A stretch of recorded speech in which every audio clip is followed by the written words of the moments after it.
Assalamualaikum warahmatullahi wabarakatuh. Halo teman-teman semua, perkenalkan nama saya adalah Gilang Ramadan Sukamto. Pada video kali ini, saya akan membahas tentang medan magnet akibat arus. Apa itu medan magnet akibat arus? Lalu, bagaimana cara menghitung medan magnet akibat arus?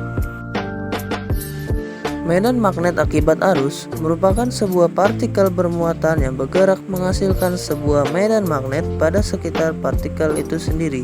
Arus partikel bermuatan yang bergerak dengan menghasilkan sebuah medan pada arus tersebut. Pada gambar tersebut menunjukkan kawat berbentuk sembarang yang mengalihkan arus I, di mana sebuah elemen arus panjang I vektor ds menghasilkan sebuah medan magnet diferensial vektor B pada titik P. Untuk mencari magnitudo medan vektor B yang diproduksi pada titik P oleh elemen arus panjang, maka gunakan persamaan 1. Karena theta merupakan sebuah sudut antara vektor ds dan vektor r, vektor yang memanjang dari ds ke P, maka μ0 adalah konstan. Maka kita dapat menyatakan bahwa persamaan 1 dalam bentuk vektor menjadi persamaan 3, yaitu hukum Biot-Savart. Selanjutnya adalah medan magnet akibat arus pada kawat lurus. Untuk membuktikannya bahwa magnitudo medan magnet pada jarak tegak lurus R dari kawat lurus dengan menggunakan hukum Biot-Savart, di mana B sama dengan μ0I per 2πr. Di mana magnitudo medan magnet B bergantung kepada arus dan jarak tegak lurus R dari titik terhadap kawat. Penurunan garis-garis medan dari vektor B membentuk lingkaran konsentris yang mengelilingi kawat seperti pada gambar A dan ditunjukkan oleh serbuk besi pada gambar B. Pertambahan jarak pada garis-garis medan pada gambar di atas sesuai pertambahan jarak dari kawat mempresentasikan penurunan magnitudo B sebesar 1 per R. Untuk mencari arah medan magnet, gunakan aturan tangan kanan sederhana. Pertama, genggamlah elemen dengan tangan kanan Anda dengan ibu jari Anda diarahkan menuju ke arah mengalirnya arus. Jari-jari Anda akan melingkari elemen secara alami searah dengan garis-garis medan magnet akibat arus dalam elemen tersebut. Selanjutnya, medan magnet akibat arus pada kawat lengkung. Untuk menemukan medan magnet yang dihasilkan pada suatu titik oleh arus dalam kawat melengkung, gunakan rumus di bawah ini. Untuk magnitudo medan yang dihasilkan oleh suatu elemen arus panjang dan mengintegralkan kembali untuk menemukan medan neto yang dihasilkan oleh semua elemen arus panjang. Pada gambar A menunjukkan kawat yang berbentuk busur dengan sudut pusat P, jari-jari R, dan pusat C yang mengalihkan arus I. Pada gambar B, tidak peduli di mana elemen ini terletak pada kawat, sudut theta antara vektor ds dan vektor r adalah 90 derajat. Maka didapat rumus di bawah ini.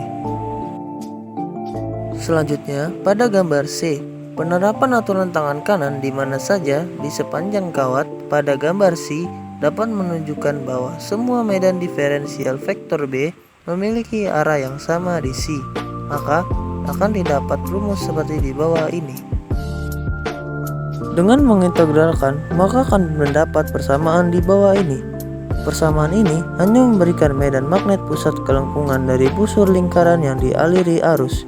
Untuk menemukan magnitudo medan magnet di pusat lingkaran penuh yang dialiri arus, maka substitusikan 2V radian untuk I, maka akan mendapat persamaan di bawah ini. Mari kita menuju materi berikutnya, yaitu medan magnet akibat aktivasi otak. Para ilmuwan, peneliti, hingga ahli fisiologi ingin memahami bagaimana otak manusia bekerja. Salah satu alat-alat baru mereka adalah magnetoencephalography atau yang disebut MEG. Apa itu magnetoencephalography? Magnetoencephalography atau yang disebut dengan MEG adalah suatu prosedur di mana medan magnet dari otak pasien dimonitori ketika pasien sedang melakukan tugas. Tugasnya seperti membaca sebuah kata atau kalimat. Tugas tersebut mengaktifkan sebagian dari otak, seperti bagian yang memproses membaca, menyebabkan pulsa elektrik yang lemah yang dikirim melalui lintasan konduktor di antara sel-sel otak. Sebelum mengakhiri video ini, ada pepatah yang berbunyi, habis gelap terbitlah terang. Begitu juga dengan belajar, sehabis belajar, marilah kita latihan. Pada gambar di bawah ini, kawat mengalirkan arus I dan terdiri dari busur lingkaran dengan jari-jari R dan sudut pusat pi/2 radian, dan dua bagian lurus yang perpanjangannya berpotongan pusat C busur. Berapakah medan magnet yang dihasilkan arus ini di C? Prosedur penyelesaiannya adalah: pertama, untuk menemukan medan magnet vektor B pada titik C dengan menerapkan hukum Biot-Savart. Yang kedua, sederhanakan hukum Biot-Savart dengan mengevaluasinya secara terpisah, yakni pada kawat bagian lurus di sebelah kiri, bagian lurus di sebelah kanan, dan busur lingkaran. Pada bagian lurus, untuk setiap elemen arus panjang, sudut theta antara vektor ds dan vektor r adalah 0, sehingga arus sepanjang seluruh bagian lurus tidak memberikan kontribusi medan magnet pada C, maka nilai B1 dan B2 adalah 0.